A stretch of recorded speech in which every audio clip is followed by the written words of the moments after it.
নমস্কার বন্ধুরা, ভক্তিমূলক কথা চ্যানেলে জানাই আপনাদের সকলকে স্বাগত।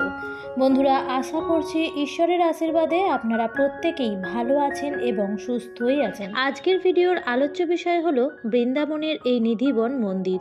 এই মন্দিরে নাকি আজও শোনা যায় মোহনবাসীর সুর। রাত নামলেই শোনা যায় এই রকম শব্দ। অনেকেই দাবি করেন এই মন্দিরে সত্যিই ভগবান শ্রীকৃষ্ণ বাসা বেঁধে আছেন।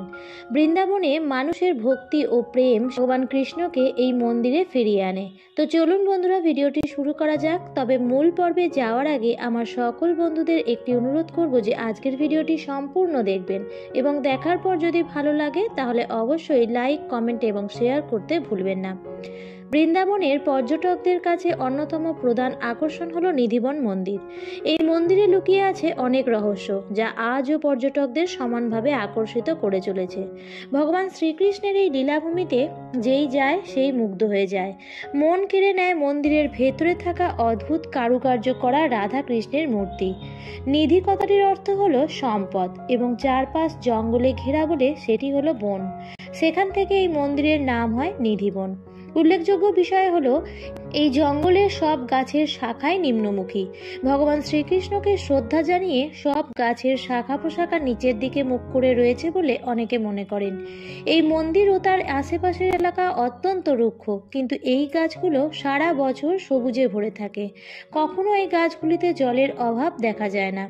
স্থানীয় বাসিন্দা ও মন্দিরের কর্মচারীদের বিশ্বাস যে এইসব গাছ আসলে বাঁকে বিহারী লীলা খেলার সঙ্গী গোপিনীর দল।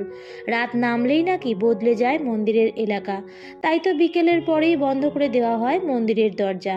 স্বয়ং বাঁকে বিহারী নাকি আজও এখানে রায়কিশোরী ও অন্যান্য গোপিনীদের সঙ্গে লীলা খেলা করেন। মন্দিরের চারপাশে ঘিরে রাখা এই গাছগুলোই গোপিনীতে পরিণত হয় এবং তারা রাসলীলায় অংশ নেন।